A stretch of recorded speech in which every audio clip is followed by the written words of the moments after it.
વિકાસની ભેટ જ્યાં અમદાવાદમાં પ્રવાસી કેન્દ્રીય ગૃહમંત્રી અમિત શાહ આવ્યા છે। અમદાવાદમાં 1507 કરોડના વિકાસ કાર્યોની ભેટ મળી છે। 1507 કરોડનું વિકાસ કાર્યોનું ખાતમુહૂર્ત, લોકાર્પણ, નવનિયુક્ત 102 સહાયક ફાયરમેનને નિમણૂક પત્ર એનાયત। અમિત શાહે ઓલિમ્પિક ગેમ્સ અંગે મહત્વપૂર્ણ નિવેદન આપી। તૈયારી રાખજો, ઓલિમ્પિક પણ અમદાવાદમાં જ આવશે।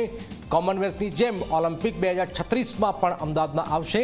તો પહેલા કોમનવેલ્થ અને ત્યાર પછી ઓલિમ્પિકની વાત અમિત શાહ તરફથી કરાઈ છે।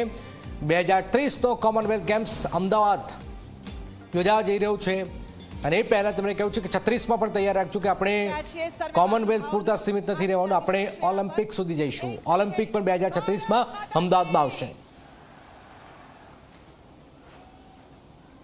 સ્વાગત કરીએ છીએ।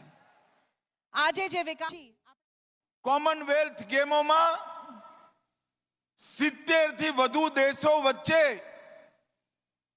રમત ગમતની સુવિધાઓ, કોચિંગની વ્યવસ્થા, ઇન્ફ્રાસ્ટ્રક્ચર, શહેરના યુવાનોમાં રમત ગમત પ્રત્યે લગાવ અને રહેવાની કરવાની બધી સુવિધાઓની અનેક મુદ્દાઓની સ્પર્ધાની વચ્ચે બધા દેશોમાં કોમનવેલ્થ ગેમ 2030માં આપણા અમદાવાદમાં રમાવાની છે। મિત્રો, અમદાવાદમાં રમાવાની છે।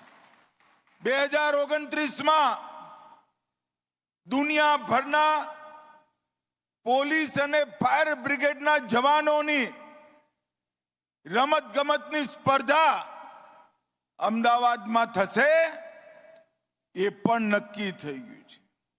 13 આંતરરાષ્ટ્રીય રમતોની સ્પર્ધા આપણા અમદાવાદમાં થવાની છે અને મિત્રો, તૈયારી રાખજો અમદાવાદ વાળા। 2036માં ઓલિમ્પિક પણ અમદાવાદમાં જ આવશે।